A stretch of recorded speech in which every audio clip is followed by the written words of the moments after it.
Well, good morning, good afternoon, or good evening, depending on where you are in the world, and welcome to today's DevOps.com webinar. I'm Charlene O'Hanlon, moderator for the event, and I welcome you. Before we get started with today's webinar, which promises to be a very good one, I do have a few housekeeping items I need to go over. First of all, today's event is being recorded, so if you miss any or all of the event, just know you'll be able to listen to it on demand. We'll be sending out a link to the webinar on demand after the webinar, so you can actually listen to it at your leisure. Also, we are taking questions from the audience, so if you have a question for our panelists at any time during the event, please just use your control panel and submit your questions, and we'll take probably around 15 minutes or so near the end of the event, and we'll go over those questions. Okay, with that, we'll go ahead and jump right on into today's webinar, Embrace DevSecOps and Enjoy a Significant Competitive Advantage. Our speaker today is Colin Damoni, who's Senior Principal Transformation Consultant at CA Technologies. Hi, Colin, how are you? Hi, Charlene. Thank you very much. Fantastic. Wonderful. I'll let you just go ahead and do your thing. Sure, thank you. And welcome everybody to today's webinar. So we're going to be talking about the 5 principles for securing DevOps. A little bit about myself and why I feel that I'm qualified to talk on this topic. Prior to joining CA Technologies and Veracode, I led an application security program in a large investment bank. It's one of the biggest application security programs in the world. We really did AppSec on an industrial scale. I think this was well before the days of DevSecOps, before DevSecOps was a thing. I then recently worked with CA and Veracode in helping a lot of the world's largest organizations transform the way that they do software development. Right, so putting the sec into DevSecOps.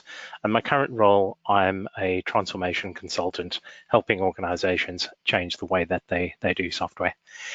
You can get hold of me most frequently on Twitter. That's a good place to follow me and to find out the latest changes in the world of DevSecOps.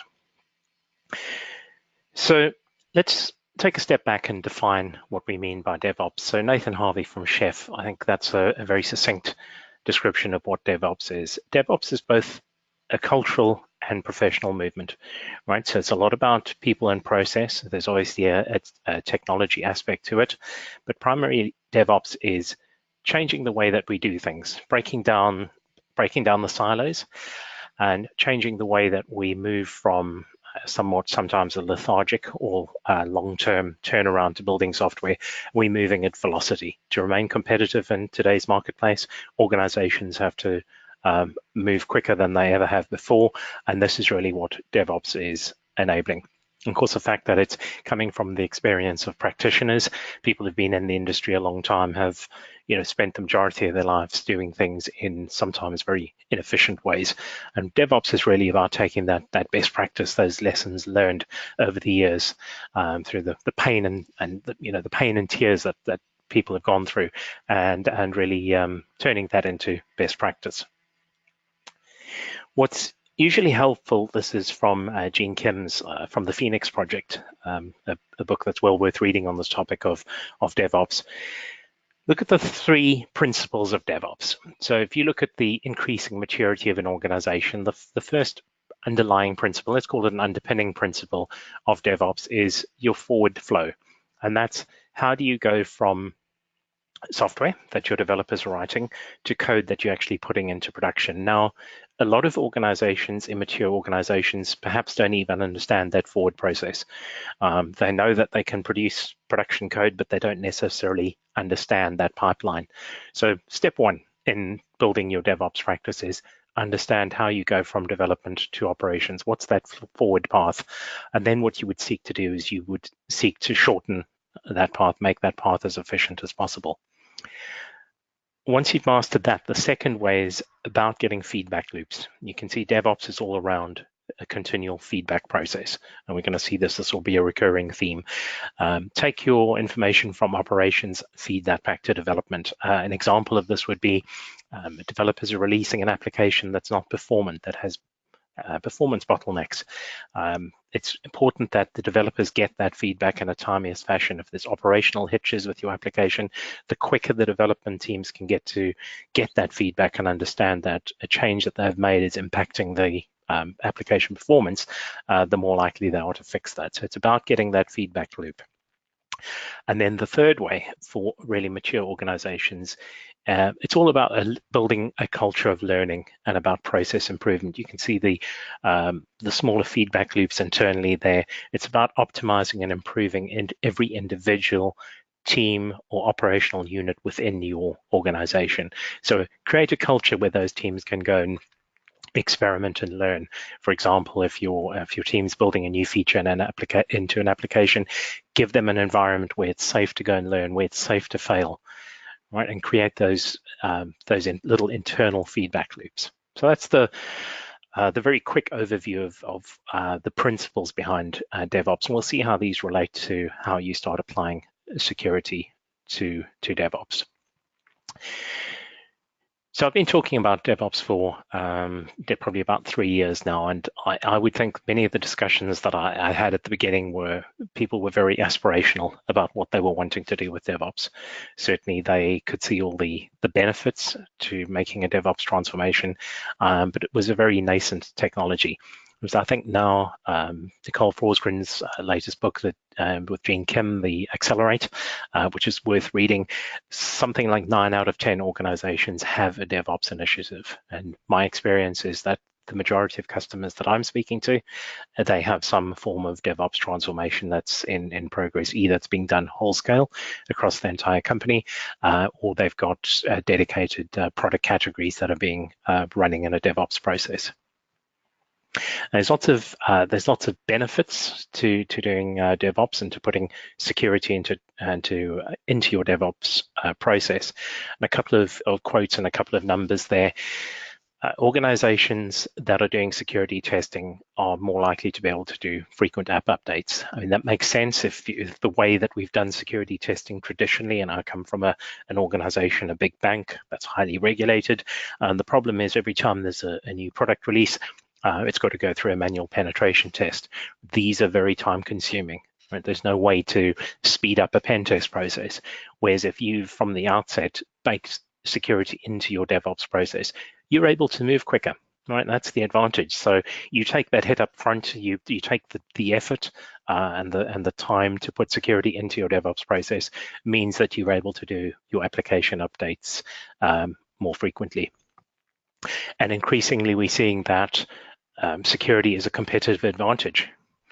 Right? The fact that organizations are able to demonstrate that either to regulators or to customers that they are doing their development in a secure manner will give them a competitive and market advantage.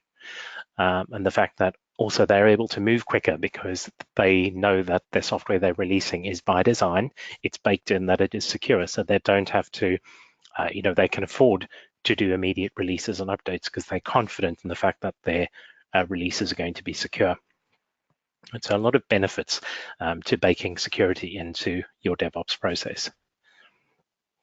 Now, how did we get to DevSecOps, and where is security in the traditional development cycle? So DevOps is built on top of Agile. I think there's well understood now that the many benefits that being Agile brings to a business.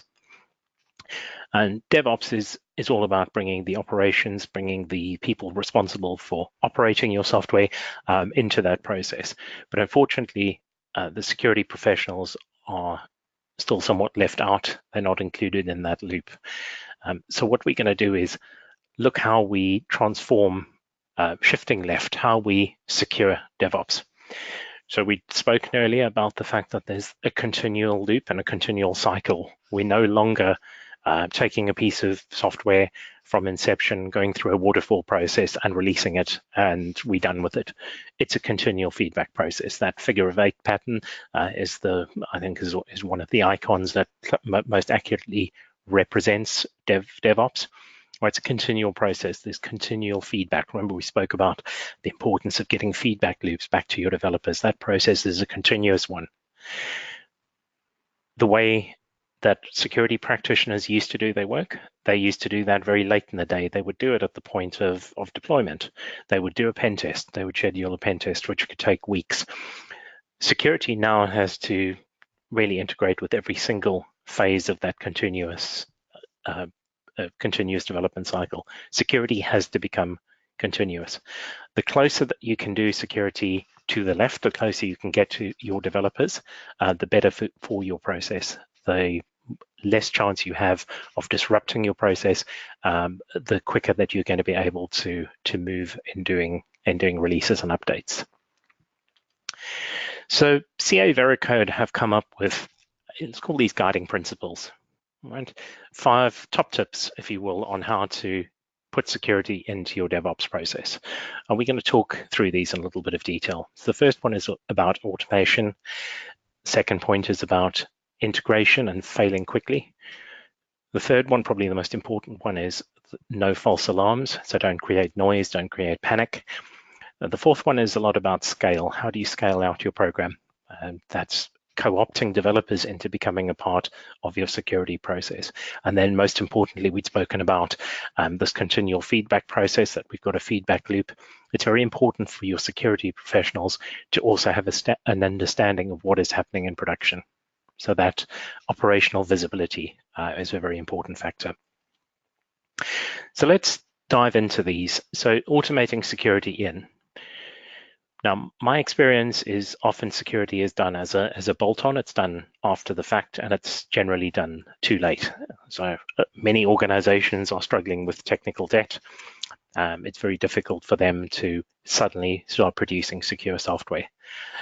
Other organizations have the benefit of being in a startup or operating in a greenfield mode. For them, it's often easier to get security in at day one, as we said, automate security in.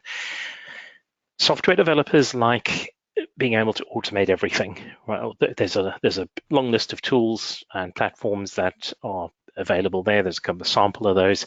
A lot of those are around automation. Anything that is repeated, developers will want to minimize the effort and minimize the risk of failure, so they will automate. Security tooling traditionally hasn't automated well, right? It's required either expert knowledge, sometimes it's got very arcane interfaces, and sometimes requires manual process. CA Veracode has an extensive API. It has integrations with all these tools and platforms, so it's very easy for developers to automate from day one. So there's no need for your developers to go and get a security professional, co-opt the security team into coming to teach them how to use the security tooling. You should make your security tooling, democratize it, make it openly available to your developers, encourage them to use it. And even if you let them use it in a passive mode where they're simply running it and getting familiar with this, it's all about minimizing surprises. You don't want to shock people. So let them get an early experience, let them understand what your tools are going to find. And then integrate at every point in that life cycle in your issue system, your bug tracking, your governance, risk and control platforms. Make sure that you've got that continual integration and feedback through that process. We've spoken about the importance of the APIs. Make sure that everything at every conceivable point is integrated over an API to minimize human involvement. And then the most important factor in the automation process is getting that feedback to developers. Now, developers are generally driven by product development backlogs. They will normally come in and pick work out from a issue tracker system such as Jira. Get your security tooling to be able to inject valid and validated security flaws into that development backlog. The key here is that your developer doesn't have to go out of band. You don't have to have a special security review or a dedicated security sprint. Becoming secure, security issues just becomes seen as another defect, right? So it's not something special anymore. It's not something mysterious. It's just another defect, another issue that appears in the work backlog, and it becomes business as usual, the way they would deal with any other issue. The earlier you do this, and I'd already touched on this point, the earlier you do this, the earlier you make developers become familiar with your security tooling, and the earlier they can integrate that. improves the chances of them finding issues with their software. Right, so the fact that they can get visibility into the tools, they can find the warnings that your security testing is showing them is important. The earlier they know that, forewarned, the earlier they are to be able to plan their work around that. And obviously, from a cost efficiency point of view, the earlier in the life cycle, the closer proximity to the point that a piece of a flaw is introduced into code, the more likely the likelihood there is of a developer fixing that flaw, and also the less chance of that of the developer being able to be able to fix that code. So what are we talking about here? So a two-phased approach. So get the testing to be done within the pipeline. So we've spoken about those continual process, the continual feedback loops. Make sure that you've got that testing in there. Sometimes you can actually keep that testing out of, it can just run and have the test run. The developers don't even have to take action. They don't need to look at that. And then make sure that at appropriate gating stages, at release stages, perhaps when you're promoting or you're pushing to you're doing a commit to your main branch, maybe then that's where you do your security review. And the fact that application AppSec must be a partner with your development team. So the way I look at these 2 points, security sets the what, they set the standard, so they will set a policy. They will be the people with visibility into the organization, what regulatory requirements, if they require a particular PCI DSS compliance, the security professionals are the people that know what that standard should be. The developers, however, are responsible for the when and the how. Right, they're in charge of their backlog. They're in charge of their product sprint. So security defines what you need to test, and the developers implement that testing and resolution on the backlog according to a timescale that works for them.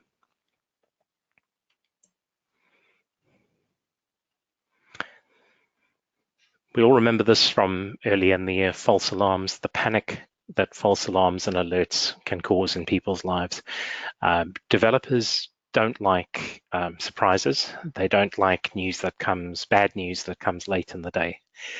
The typical response, and I come from a development background myself, when I used to do code compilation, if I've got too many warnings, if I've got too much noise in a compilation window, I'll start working out how to turn things off. And that is exactly where security tools traditionally will fail, is that they tend to be too noisy by default. They'll throw up too many, the word, the term false positive. They'll flag things that aren't relevant to your developers. So it's important that your security tooling is configured and set up and operated in a way that you minimize that noise. So there's various ways of doing that. You could pick a tool that is very specific and well suited to your technology landscape. That's probably the most effective way of doing it. Pick the right tool for the job. Pick a tool that is specific to the language or the development environments that your developers are using. So don't choose horses for courses. Choose the right tool for the job. If you don't do this, you will produce results that are noisy. It's particularly important that you consider what you're going to do with your security tests. We've spoken about being able to push security test results into a backlog, into an issue tracker system. What you want to avoid doing is pushing 10,000 security flaws into the Jira issue tracker. And in particular, you'd need to think about governance of your pipeline. So you've got a CICD pipeline, you're running Jenkins. If you're doing security testing in that Jenkins and you get a security failure, what is the behavior of that? Are you going to break the build? Is that a breaking change? Right? You need to be very careful about doing that if you blindly inject security tooling into a CI/CD pipeline. You will not only antagonize, frustrate, and annoy your developers, but you will also be seen as an inhibitor to business if you stop production releases going forward because they've failed on some arbitrary security flaw. Obviously, that's got a bottom line with revenue. So it's a little bit of this is probably the hardest one to get right in practice, is how to set that balance. my recommendation to organizations probably is run your pipeline, run your security testing, run your CICD process in an observe mode, think of it a read-only mode, where you running your pipeline, you're getting it tuned in to your developers and to your code base. Right? Once you have an understanding of the type of flaws, the type of issues that you're getting, you can then choose to start implementing gating controls and what you inject back into your work backlog.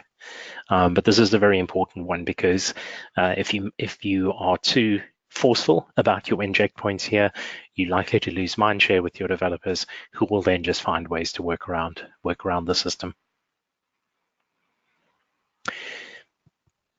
A practical problem is the fact that we all know that the number of security professionals available to organizations is diminishing. They're very, very hard to find the right combination of skills of people who both understand application development and have the necessary security skills. Typically, I think the figure that usually gets quoted is there's normally 100 developers to every security professional. And you can imagine, if you have developers who are coming and asking, who are looking for coaching and guidance on how to code securely, the choice of frameworks, they have correct questions about the choice of cryptographic measures. It's not going to scale if your one dedicated security person has to deal with 100 developers. So you need to co-opt your developers into becoming security champions. Think of them as the eyes and ears of security. So things that work, that I've done, that I've seen work in practice, is set up a guild system, incentivize developers to become security specialists, give them a career advancement track, send them on training courses, gamify it, make it fun. Right, have capture the flags. People generally like hacking things. Let them have a go at hacking their own code. Show them how easy it would be to exploit a piece of software. Seeing is believing. If you can show a developer that their code is exploitable, that really captures it piques the interest, and that can be a good way to get people into wanting to pursue a career in security.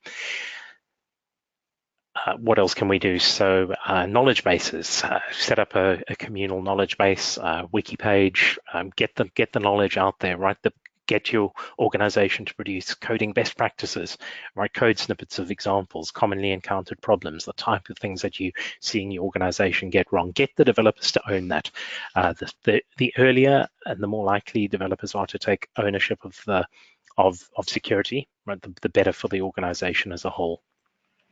And then one little caution and one word of warning is, make sure that people know the limits and the bounds of their knowledge. So not everybody is going to overnight become a security expert. That's not necessary.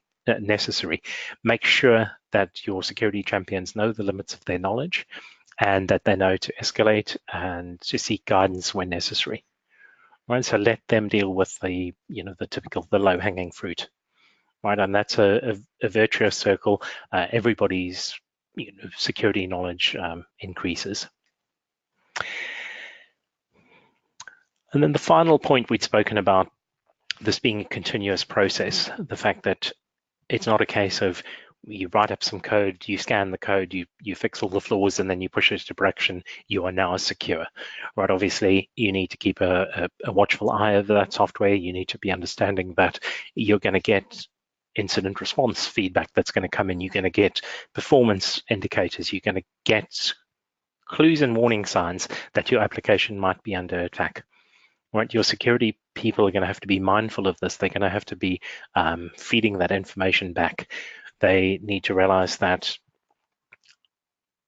it's possible to have the runtime misconfigured. So it's no longer a case, particularly if you're running your own infrastructure, you can't simply produce a clean piece of source code, which you build to an application and then deploy if you've got poor runtime controls. So make sure that you're operationally aware. Remember, you've shortened that lead time.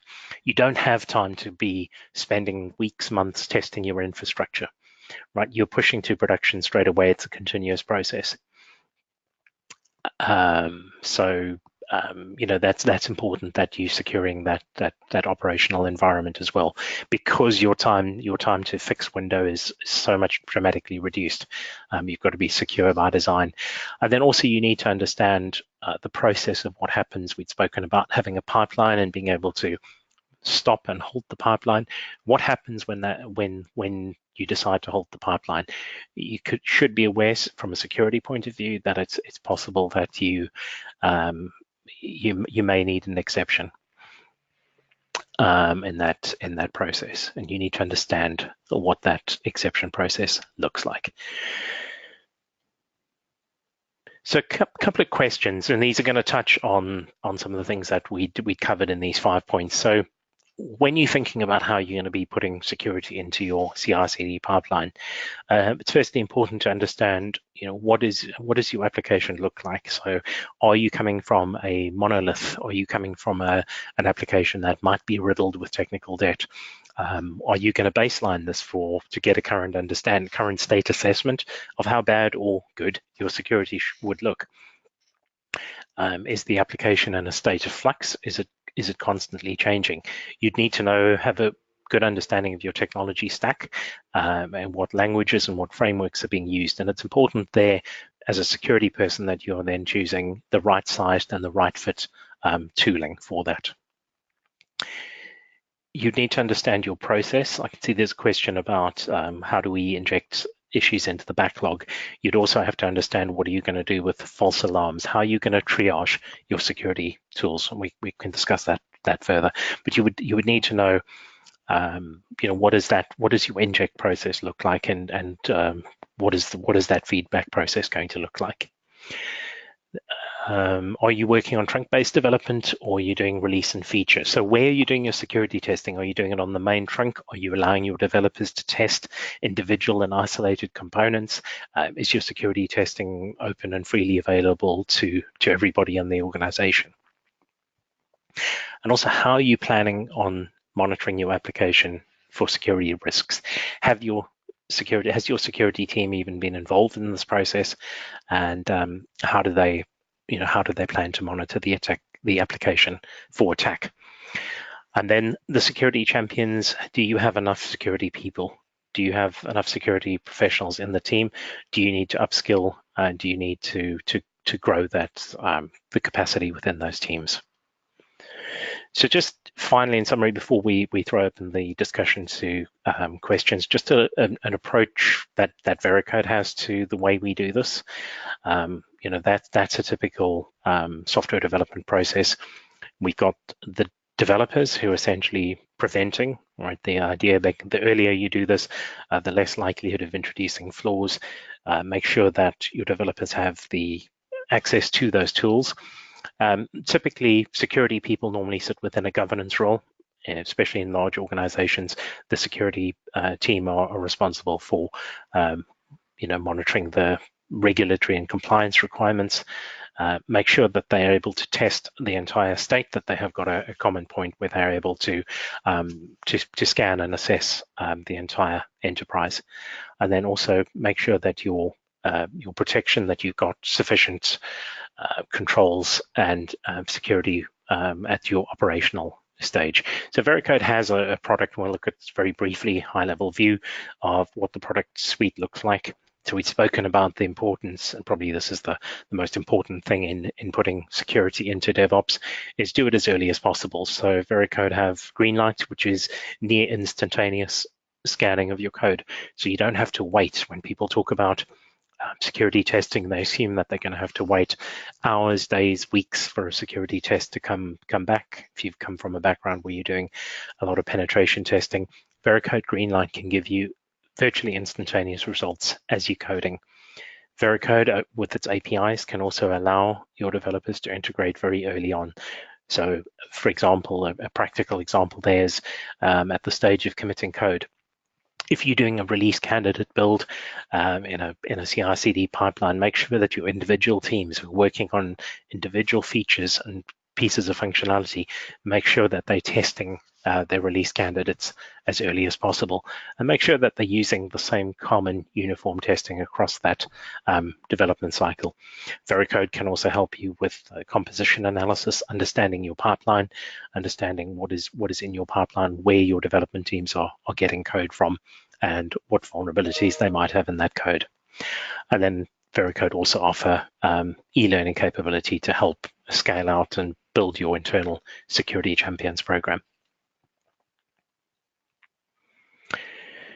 So that does conclude the presentation, and what I would like to do now is take the opportunity. I can see there are a few questions that have come in, so I'm going to start picking those questions and answering those. I can go ahead and read them out to you if you'd like, Colin. Yep. Okay, great. So the first question is from Martin, who asks, do you mean we trust the developers to make secure software, with a little smiley face? He said, I'm curious about this since I'm an IT auditor, hence the question. I think that normally what the term I'd use here I think Ronald Reagan was the person who coined the phrase to trust but verify. Right, I think yes. developers want to do the right thing. They want to produce quality product. And if you can instill in them the fact that security is one of these parameters by which their software will be judged or measured, I think they will try and strive to make security just another part of one of those metrics that is going to make their software good. Right? It's becoming, just from a point of view of an individual developer's personal marketability.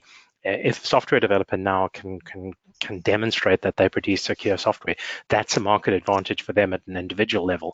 Are they secure are they producing secure software by default?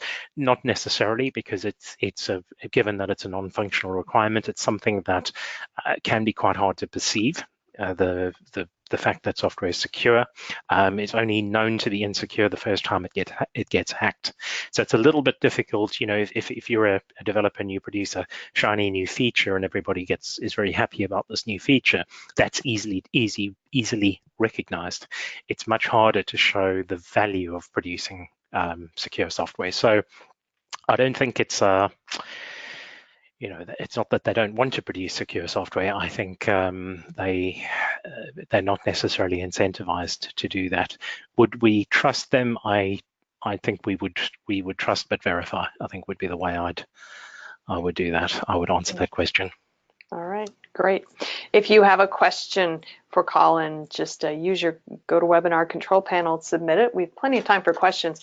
Martin actually has a follow-up question that says, since I think developers, when they are pushed, will always take the easy, non-secure route. So this is a follow-up to his first question. And then, actually, sorry, yeah, that was a follow-up.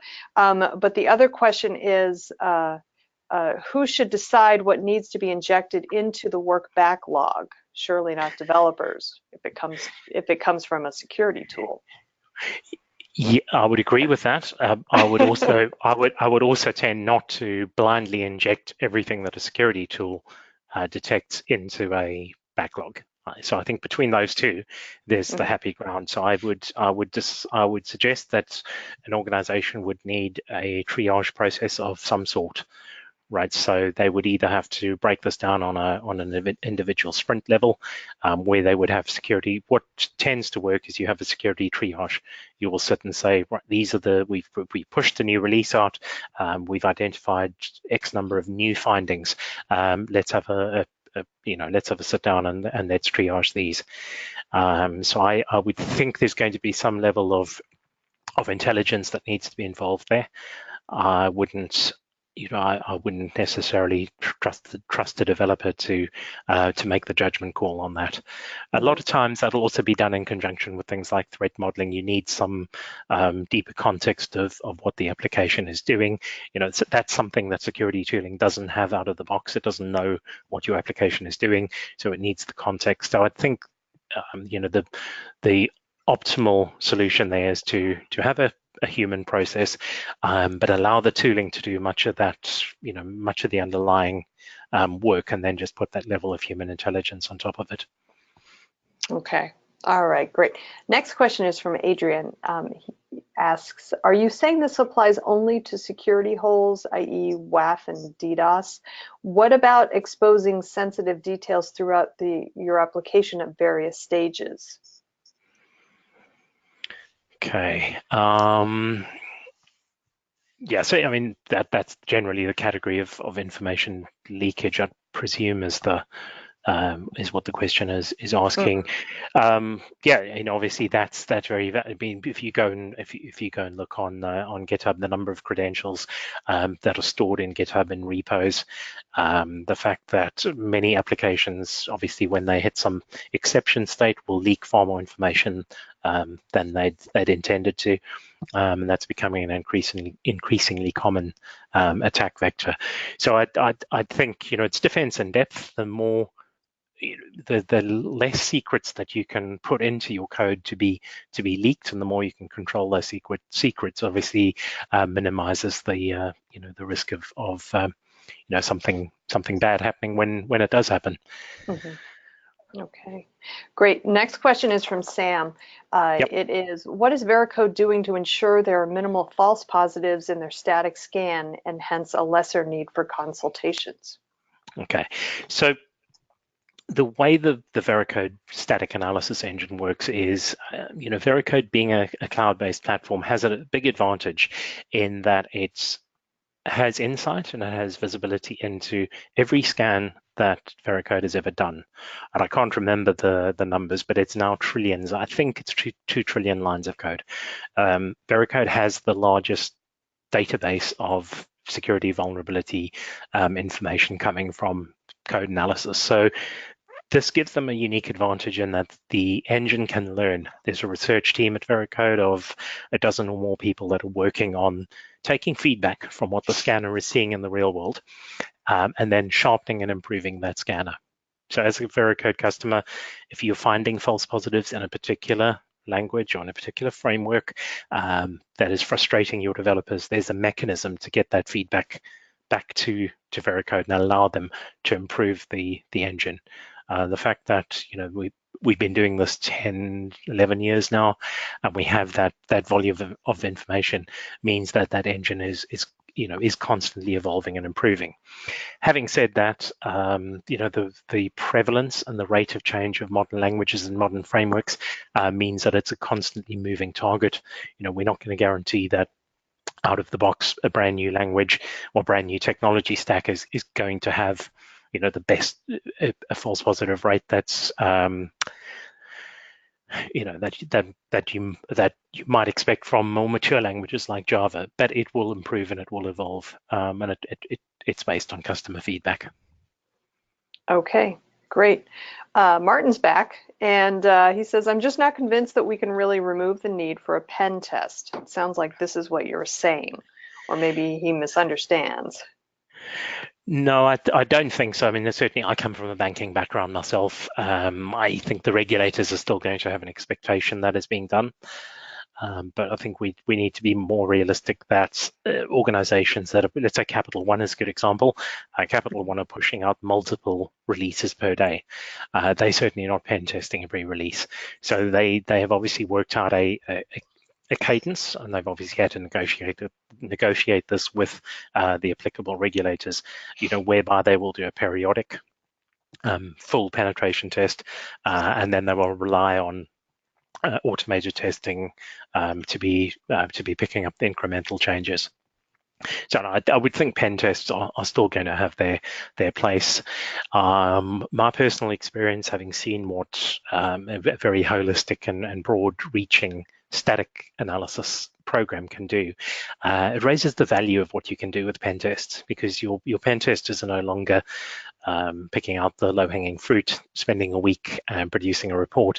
They're really having to work for their money now, because you've removed that low-hanging fruit. They're really having to find those hard to find the things that you're not going to detect with an automated scanner or tester. So I don't think it's going to disappear, but I think their work is going to be cut out for them now. They're really going to have to up the game to be able to show that value. All right. Great. Next question. I'm concerned that I'll have to make a trade-off between security on one hand and speed of delivery on the other. So how do I get this balance right? Yeah, so that's a question is probably the most common question, is that people think that doing a security test in the pipeline is going to slow them down. There's a couple of ways of doing this. So I think market data, and I think this is a general comment on DevOps, is the more people become accustomed to doing things quickly, the better they are at adapting to failures. Right. So if you I think we measure this in the DevOps world with a mean time, MTTR, right? Mean time to recover. So if you're used to having to recover, and you've trained your systems, and you've worked out how to recover quickly, it means that you can move faster. And I think the issue is that if you know that you've honed and perfected your security testing, and you've tweaked your tools, and you've got your Veracodes and your whatever other tooling you're using in your pipeline, and you've got it set up just right, you know that you can then you can accelerate your pace of development. But obviously you're not going to go from 0 to 100%. You're going to have to work out what that journey looks like for you. So what is the balance? I've done a presentation where I've said it's not a point you pick on a spectrum. If you can imagine, volume controls, it's not you pick security on one hand or speed on the other. I think you should see a progression where you're able to achieve both more secure software and deliver that more timeously and more efficiently. All right. Great. Next question. This is one I'm sure that you hear a lot also. I'm worried that if I introduce security testing into my tool chains, it will cause everything to come to a grinding halt. What do you suggest? Yeah, so I think I'd covered that. Let me just find that slide on, I think this is it's pretty much the no false alarms. Mm-hmm. I think when I was speaking about that, I'd said that CICD failure may cause the entire pipeline to stop.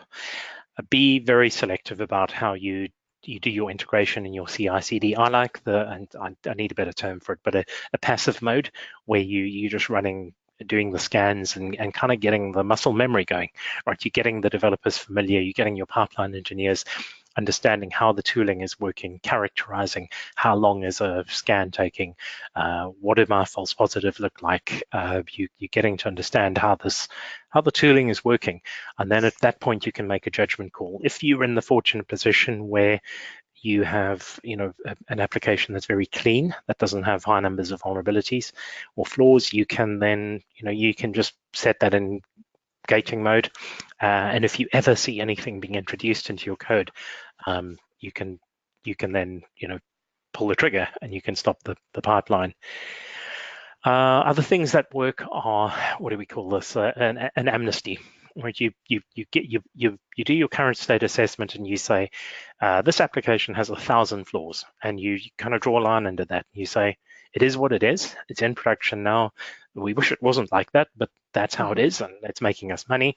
But what you do is you go back to your developers and you say, but no more. 1,000 flaws, then the next flaw that gets introduced, that becomes a breaking or gating event.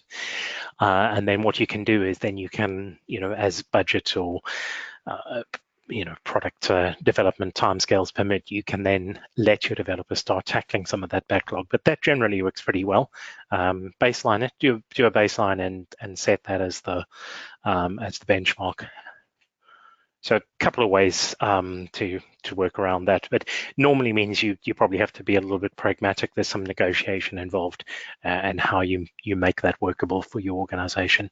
And as I said, this isn't so much a technology problem. I mean, obviously we're a technology company, but most of the difficult negotiations and the successes and failures of programs are normally around the people side of things, how the different teams are interacting and cooperating.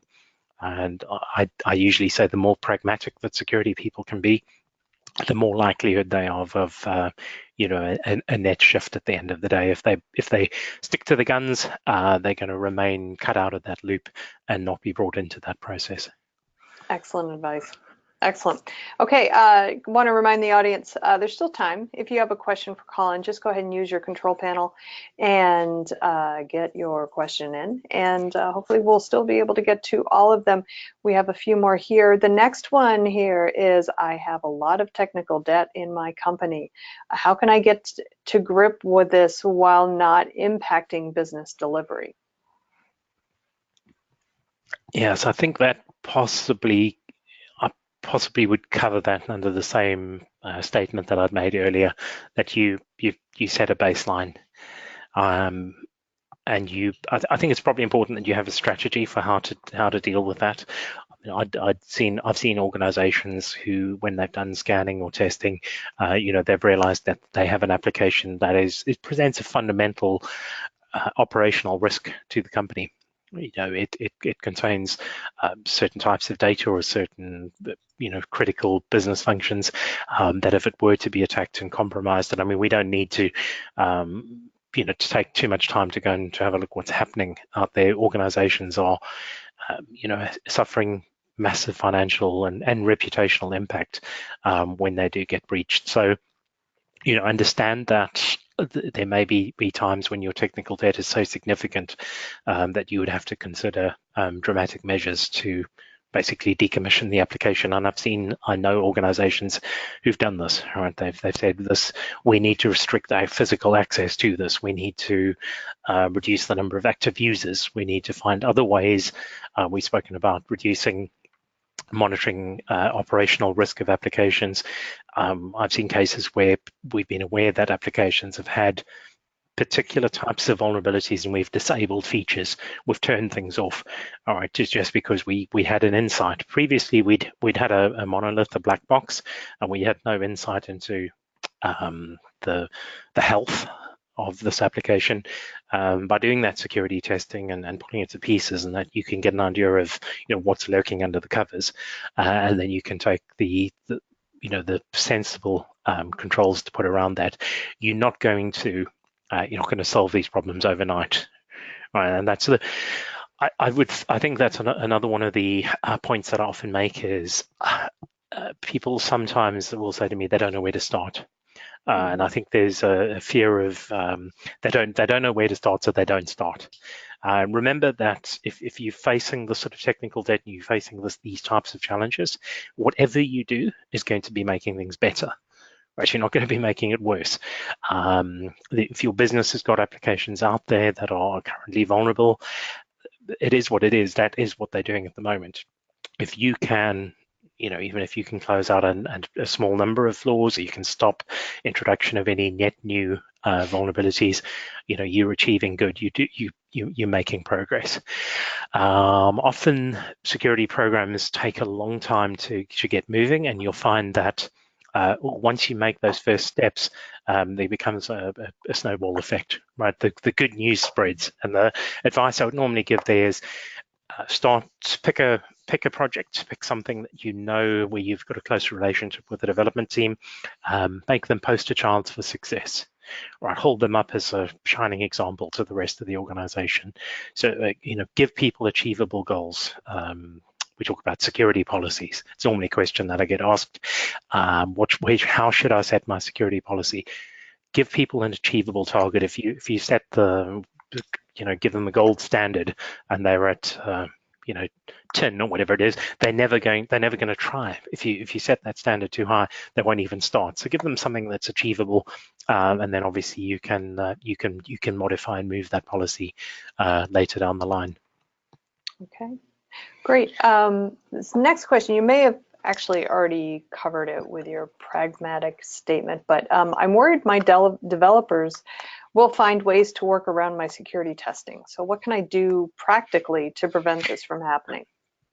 Yeah, so they do. They definitely do. It was that question of, if you allow developers to mark their own homework, they're all going to get A+, right? So you have to, and it's again that trust but verify.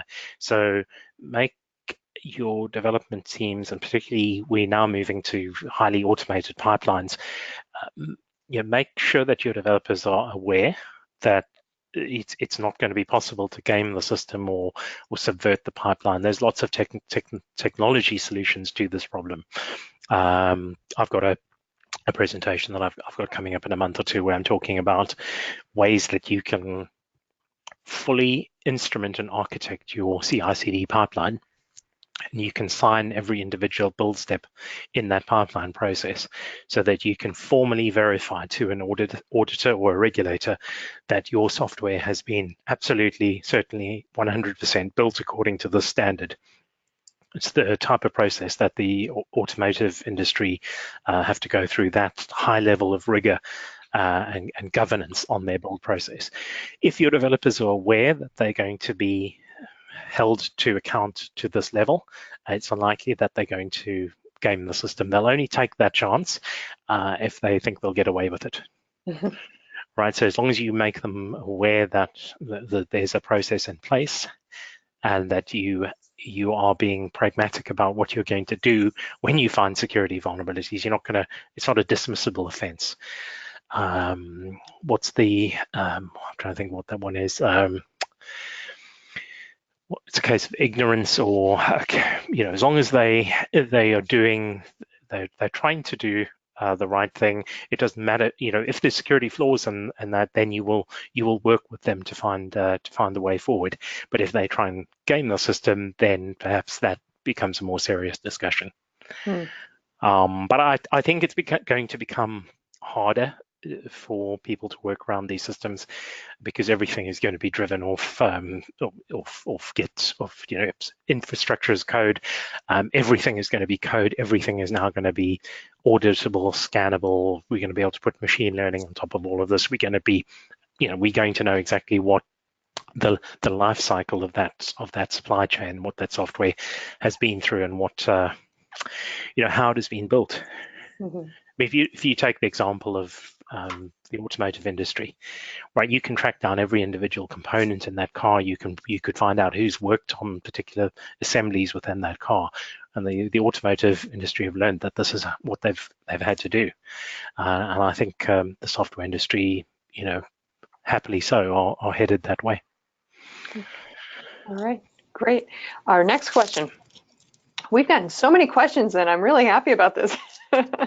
Next question is from Adrian, again, who asks, who should own the CI/CD pipelines, and how can we achieve an agreement on becoming or being a cross-platform team? Good question. So that's probably the most, when I go into an organization, as I try and work out, exactly that, who owns that, and that's probably one of the most contentious issues. So how do we get to building a pipeline? So either it's something that, the most common thing is it becomes developer driven, right? So what you'll typically have is you'll have a development team that grows and grows. They start building their own Jenkins boxes under their desks, and then they suddenly realize we need a pipeline, so they start spinning up a corporate instance of Jenkins, and then the most senior developer moves into owning that problem. Other organizations have dedicated SREs or DevOps engineers that construct pipelines. So I think there's probably two ways that it either grows up sort of organically / chaotically, or it's done. A lot of organizations now are doing build process transformations. So they're getting external consultants in to redo the way that they do things. So what they'll do is they do an A/B. So they run their product in the way that they've always done it, and then they've got their team are doing the transformation, and then they do these two in parallel until they're sure that they've fully replicated their process. So who should own that? I don't think I'd be prescriptive over who should own that. I think it'll depend on the organization. I think the lines should be drawn as to who's responsible for. I'd use the term there's a what and there's a how. I think the security people or / regulators or at least compliance team should govern the what. They should set the policy. They should set the frequency, the question about pen testing, if you need pen testing. Yep, they're the people to make that determination. And then it's up to whoever owns that pipeline to work with the security team to put the most relevant security testing in at the optimal points. And then that security testing really just becomes a function of any other kind of testing that you're doing in that pipeline. So if, for argument's sake, your QA team decided that they wanted to do a manual process that took 2 weeks to test every widget or button on a UI, they'd get shot down in flames. So the security people can't be doing the same thing. But that is a collaborative process that is across the product line. The product owner would have to be involved in that discussion. But yeah, understanding the responsibilities, what they need to do, and then I think the pipeline people would have to decide how they're going to do that. Okay, great. That is actually all the questions that we do have. And so, Colin, you get a break now. But I do want to thank everybody who did submit questions. And please know that you will be receiving a link to the event post-event. And that will include a download link to the slides as well. So if you were asking about the slides, you'll be able to download them.